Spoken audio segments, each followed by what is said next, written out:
There is a cloud hanging over a number of school bus services around New Zealand, with some communities likely to lose their school bus altogether. About 500 families in rural Hawke's Bay are facing an uncertain future because the bus service taking their kids to school is being cancelled by the Ministry of Education. Does the government need to review its review of rural school bus routes? I'm not crazy. This is something that people would understand as a public good. Getting rural kids to school is a public good.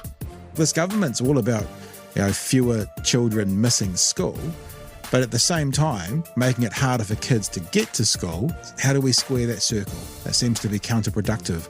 The decision to cancel rural school bus routes is clearly hitting major potholes and unforgiving rough ground.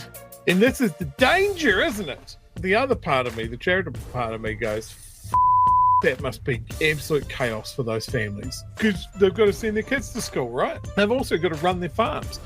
Like if you're on a dairy farm, I can't imagine that someone's got the time to chuck the kids in a ute and drive them, 2 hours to school or something like that and get back? You're screwed for milking? Some parents are in tears, trying to figure out whether to homeschool their children or to try to sell their properties so they can move closer to a school so their kids can continue their education. Kia ora, I'm Amanda Gillies, and today on The Detail, why are school bus routes being cancelled and what impact is this having on students and their families, especially those in rural areas? And this is the thing when people talk about the urban-rural divide. If we have these 200 kids who are all trying to get on a bus and only 50 of them can get on, who gets first dibs? Well, we're going to make kids walk 12 k's to get to school along a country road that's got no footpath. What else can we do, really? It's just going to be crazy. The Ministry of Education declined our request for an interview for this podcast, but in a statement says it regularly reviews routes which can be prompted by a number of factors, including requests from schools, changes in the school network such as a new school opening, improvements in the local public transport network, or low patronage. Saving money, the Ministry insists, isn't a quote, specific intention. So far this year, 290 routes have been reviewed, with 39 either cancelled or set to be due to not meeting eligibility. So, what makes you eligible? Well, there are 3 basic requirements. The student must attend their closest state or state integrated school. Year 1 to 8 students must live more than 3.2 k's from their school, while high school students must live at least 4.8 k's away, and public transport can't be a viable option. The ministry says they're cancelling routes where fewer than 8 eligible students use the service or where students are not eligible for school transport assistance. But some parents claim their routes tick all the boxes, but their bus is still being cancelled. It shocks me that we live in this, developed Western society and we are having to have these battles for what feels like very back to basic rights. That's Claudia Heaps, who lives in Clive, about 11 k's from Havelock North, where one son attends the local high school, while another will soon enrol at the intermediate.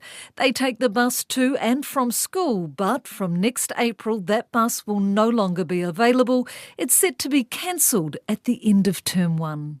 I think it's a mixture of shock and disappointment, really.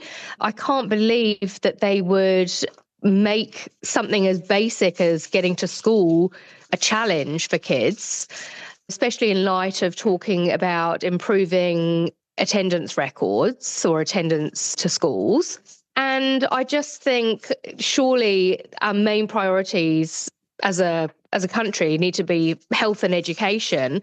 And so why would they be the things that are getting the cuts? Why would they be being targeted? I know you've got boys, and I'm assuming your boys are going to be impacted by this decision. Absolutely. So we live in Clive, which is kind of equidistant between Hastings, Napier and Havelock North. And officially we're zoned. Kids who go to Clive School are zoned for the Havelock schools. So kids who apply to go to the Napier high schools tend to have to go in a ballot system to get into the Napier schools, whereas Havelock schools are a given. So we could understand it more in the Napier direction because they're not officially our zoned high schools. But seeing as Havelock is where we're supposed to go, it seems insane that we're now not going to have transport to get our children there, especially in these days where most families have two working parents. So we rely on our kids getting a school bus. So what are you going to do? Once this bus is cancelled, where does this leave you? Well, for a start, it makes me worry about Clive in general because it's going to be a much less attractive prospect. It's a really lovely family community at the moment. But if we can't get our kids to school, what's that going to mean for Clive? Is Clive going to become a much quieter place? Are people going to lose interest in living there because they haven't got access to schools? In terms of actual reality, how we're going to get our children there, we honestly haven't thought that far ahead. We can't quite figure it out at the moment. I guess we're going to have some sort of carpool situation or hope for some sort of carpool situation. But of course, different kids have different activities after school every day. I really don't think at this stage getting a public bus is an option because at the moment, the buses that run, there's only 2 buses in the morning and 2 buses in the afternoon. Where they're going to be dropped in Havelock, it's going to be a 20-minute walk, or I think on Google Maps it said 23 minutes, but presumably that's at an adult pace. So say 25, half an hour walk for our kids across busy roads, etc. And the bus on the way home doesn't actually leave Havelock until 4:30. So it means finishing school, hanging around in town unattended for an hour and a half. You know, the first year of intermediate, they're not even old enough to be left at home on their own yet, let alone hanging out in town for an hour and a half. Yeah, not getting home until 5 o'clock, which just seems far too big a day for a kid who's just started intermediate. And do you worry what kids could or would get up to, you know, just hanging out by themselves for an hour in town? Definitely. Like, you know, our kids are good kids, but, you know, if you've got enough time on your hands, what's that saying? Devil makes work for idle hands. Of course, if there's a group of boys together for an hour and a half in a town, of course they're going to get up to some kind of mischief or cheekiness. Boys will be boys. But what reason? Because It seems like you've ticked off all the, you know, you live far enough away from the school. It seems like enough kids are getting on this bus. It doesn't seem like there's adequate public buses available. So what reason has the ministry given for cancelling your bus? Well, they said when they were looking at which schools or which areas are going to remain are going to continue with school-provided buses, one of the things was that there had to be adequate public transport. So they've obviously deemed our public transport for the area to be adequate enough, and it just isn't. We live, you know, out of there's no way the kids can walk or bike to school. So we are definitely reliant on transport. But yeah, they've obviously deemed our public transport to be good enough. And I've got no problem with the kids going on public transport. But what frustrates me is there needs to be some communication between the different government departments, between education and transport. Fine, if you're going to cut our school buses, that's one thing, but make sure the public transport in the area is much better. Give us more options. Maybe add in an extra route or an extra drop-off. And we're talking like up to 100 children who are going to need transporting to Havelock. So why not in the mornings have a route that goes through that part of Havelock rather than dropping them, 25 minutes from school? And do you worry also, being a public bus, who else might be on that bus with your kids in the morning? Or there might be too many public people on the bus that they won't even get on it? Absolutely. I mean, that is definitely, it's more about people getting on the bus. I mean, you can't be worried about who is on the bus, more about, is there going to be room on the bus? You can't be worried about who's on the bus because they're going to be dumped in the middle of town anyway. So, and walk for 25 minutes. So, they're exposed to the entire public, so you just can't even think about that. It's more, I'm sort of thinking more about the practicalities. See, in the summer, we've got, the concern about overexposure to sun and getting sunburnt on the way home from school, etc., on the walk. In the winter, of course, they're going to have cold, wet children turning up for school. When we want to focus, the government talks about, Luxon talks about, focusing on the basics and getting, maths and reading and writing up to scratch. Like, let's go back to basics and get that right. Well, surely you've got to have kids who are ready to learn. So, well-fed, rested, and ready to get into the classroom situation, not kids who've been on a bus or travelling since 7 a.m. and then walked for the last half hour, possibly in the rain and the cold. How are they going to be ready to start learning maths and writing? They're not. And on top of that, it's been for your region, for Hawke's Bay, it's been, a rough and tough couple of years after Cyclone Gabrielle. You've had a lot going on. It's been cost of living crisis. Does this feel like the government is sort of a slap in the face for you guys? Totally. I mean, obviously a public bus there's also going to be a cost involved. Now for us, I think it's only going to be, $15 to $20 a week. And so for us, the cost isn't a concern. In fact, if that's what if there was a bus that I could pay that would get them to and from school, I'd happily pay it. But of course, we're in a lucky position. There's lots of people who, have got several kids to get to school. So $15 or $20 a week for 4 or 5 children is going to be a massive impact on their family. And it just feels like times are getting tougher and tougher, and the cuts that are being made are not helpful for families at all. So what would your best solution be? What do you want? I mean, I think the obvious solution is just to keep school buses so that you can get kids to school. That should be part of the education budget, is to get kids safely to and from school. Just review their proposals. I think it's just extremely short-sighted. They're obviously trying to cut some costs, and I just think it's a horrible decision. Having said that, if they're not going to review that, if that's not the case, then you can't just make cuts without having a contingency plan. If you're going to make those cuts, then at least have the foresight to talk to transport ministers and get better public transport in place. You can't cut school transport if you haven't got decent public transport, in which case they're going to have to spend more money on public transport. So you may as well just keep the school buses in the first place. It makes sense. What is your message to the Ministry of Education and to the Minister? Just wake up, look at the long-term picture.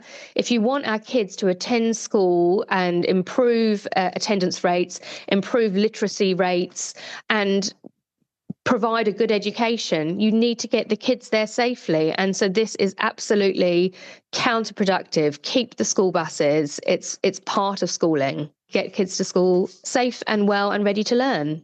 The ministry says the primary responsibility for transporting children to and from school rests with their caregivers, but help may be offered where distance or accessibility may be a barrier for students. We've got the Prime Minister who's telling us that parents need to take ownership of getting their kids to school or making sure that their kids are going to school. Well, we want to. He's just not giving us the ability to do it. School bus funding for this region will drop in April by $150,000, and the buses for these children will stop. It's just crazy, very frustrating and quite scary for a lot of people. One of the bus services travels 60 to 70 kilometres every day to drop students off and travels the same distance to bring them back home each day. But it's going to be canned at the end of this year after the ministry carried out a review that found a number of students using the services were not eligible. The Ministry of Education has told us to be eligible for school bus funding, a student must attend their nearest school. For Pōkeno students, that school must be 4.8 kilometres away or more. In this case, it's 10, and there must be no suitable public transport alternative. Based on their own criteria, we don't have a public suitable transport option, but they keep telling us that we do. Federated Farmers has been talking to the ministry in a desperate bid to save more rural routes from being cancelled and is offering up solutions. I spoke to Meat and Wool Chair and National Board member Toby Williams, who is based in Gisborne. It's really, really disappointing. We actually got picked up on this issue about 6 months ago out of Hawke's Bay, and we've been having conversations with the ministry around what we could do to support, them pausing this or making some changes. And then we're also looking forward to working with the minister to hopefully, work on a solution to stop these cancellations and make sure we've got fit for purpose rural buses to take kids to, receive their education. Because it's so important. What is the ministry saying? Are they open to your ideas? Are they receptive to this? Yeah, the minister and the ministry have been pretty good actually, but the ministry tells you their hands are tied, and the minister tells you that we're working on it. We've got a meeting upcoming with the Minister of Education later in the month, I think. So we're hoping, we're looking forward to catching up with her, and and laying all the cards on the table and saying, look, here's some solutions what we think could work, but we need it urgently. There's a lot of people who are whose lives are in turmoil now because from next year they've got no access to the buses they were used to in rural areas, and we need to ensure that we get these kids at school. David Seymour set up his truancy task force, and this flies in the face of that. If kids can't go to school, well, they have to be truant. Well, I want to talk about that because do you worry that some kids will stop turning up to school, that this will have an impact on truancy? Yeah, we know that it is going to. And I'll use an example from mid-Canterbury where we've got Filipino dairy workers down there. And one of the bus routes changed out towards Mount Somers. And what this means now is that workers have to drive about 14 k's to drop their kids off at the bus stop, effectively, so they can catch the bus. However, the Filipino dairy workers, their wives, their partners don't actually drive. So all of a sudden now, these kids that were going to school have no access to school unless the worker themselves, downs tools and takes them the 14 k's and back again. So it's issues like this that we are seeing are going to pop up really quickly. And some farmers are having to become teachers, turning their homes into classrooms. From sheep and beef farmers, their kids were no longer able to be picked up. So I think they've started homeschooling their kids for the rest of this term, because some of these have been rolled out now already. There's been a 6-month process we've been in now. So they have been, some kids who have been homeschooled while those families get through this busy part of the season and then look to, change their job. So it's pretty tough. It's crazy. When you do speak to the ministry, what are they saying? Why are they cancelling these buses? Yeah, so they've got an appropriation. I think they've got $250 million that they're able to spend on this. And what's happened is through COVID, it was sort of paused. They didn't make any changes through COVID because it was pretty disruptive for everybody. And then the previous government also suspended it for 18 months, any changes to the bus routes while, on the lead up to the election. And so what we're seeing is a massive big catch-up of all this work that's been paused for about 3 years. It's all happening all at once as they get themselves back into, being financially stable. And it's a legislative thing that they need to do. So, their hands are tied in the fact of doing it. But our real big concerns around it are that the people that the buses were originally set up for were for rural kids to make sure they had, access to education, they actually turned up to school. And we've seen a massive increase in urbanisation out in our rural areas. So, that's meant the buses are no longer fit for purpose. They're taking a lot more kids than what initially they were, designed to do. And so we need to find what solutions are around there to ensure that, the kids who need it, the people who live rurally and don't have good access or can't walk or catch public transport, they've actually got that access. So what are some of those solutions, Toby? What are you thinking? Yeah, so we're looking at, maybe do the schools and communities own their own buses and, and design their own routes. We want to see the schools and communities work more closely with the Ministry of Education transport team about designing where the routes are. It's really easy for someone in Wellington to sit there and go, actually, look, we can save some money by changing this route to here. We don't have expectations that, every kid is going to be picked up from right outside their house. That's not realistic at all. We do need to make sure they're efficient, but we shouldn't have people driving 20 kilometres to be able to pick their kids up. So we've got some of those sort of solutions. But also, I think the big pie in the sky idea that we've got really is that buses should be taken over by the Ministry of Transport, so Simeon Brown's ministry. And within that, we can then increase the amount of public buses that are available out to these now. There used to be rural areas that are now sort of semi-urban areas that have got a high volume of people, and there's community benefits to that as well. Often, you've got a community bus going out there during the school time. Other adults and things could potentially catch that to go into town, to go to their doctor's appointments or, pick up their groceries and things like that rather than have to drive a vehicle in themselves. Nice. Would parents in sort of rural families be willing to pay a small fee for it so that it gets covered? Yeah, they definitely would. I mean, at the moment, if you're having to drive your own personal car, 20 or 25 kilometres, it's a big chunk out of your day. It's a couple of hours every day, and that's time you're not working. It's time you're not putting bread on the table for your family. So then we do believe there needs to be some form of cost sharing, but we also need to make sure it's affordable. There needs to be mechanisms in there for those who genuinely can't afford it and who were receiving those buses before, they've still got access to it. So you may have some things around WINS cards or working for families where you've got some subsidies. And the government's also got got there is that their boarding allowance and some other things where people who are in rural areas who don't have great access to school have actually got these allowances that are available to them. And we've been talking with the government around these for a few years now, both the previous government and this one, about expanding those. And we do know the minister did, when she started her term, she expanded them, which was fantastic. We want to see them actually more generous too. Cost of living's gone up for everybody, and they haven't kept pace, these allowances, with that. So, there are mechanisms there to do it. Is carpooling an option for parents in rural areas? Yeah, it is, and we see a lot of carpooling already. There's, and if I use, in Gisborne here, up at Riri, quite a few of the parents carpool. There's some kids coming down from, where I'm in Whangarā, that parents carpool their kids down to the bus stop. So, and they have a bit of a roster. But that works pretty well, where one parent is on this week's duties and then the next parent, so they can make some plans around that. So it does work. And I think having... potentially, if the communities are going to be able to, find a way to purchase their own buses, and we could be using the energy trusts and things like that to help fund these and lotteries, and then there's an opportunity then, to get the ministry support in running those smaller buses, so they're actually going in the right areas. But then the community's got an asset there too, to maybe they want to take, a group of people to see some rugby or a netball game, in town or somewhere else where they can use this community asset and help to fund these buses that way. So I think that's a really, there's some solutions out there. We've just got to think outside the box a little bit. I know it's been a tough couple of years for rural New Zealand, especially Gisborne and Hawke's Bay. You had Cyclone Hale, Cyclone Gabrielle, they were devastating. Does this feel like a sort of another kick in the guts for rural New Zealand? Yeah, it does, and it's adding stress to farmers. And what we're seeing is workers now handing notices in on properties and say, look, I've got no guarantee I can get my kids to school. It's really important that they get quality education, but we're going to have to move somewhere closer to where the bus route is, or and changing jobs and changing regions and things like that. So we're coming into a busy time.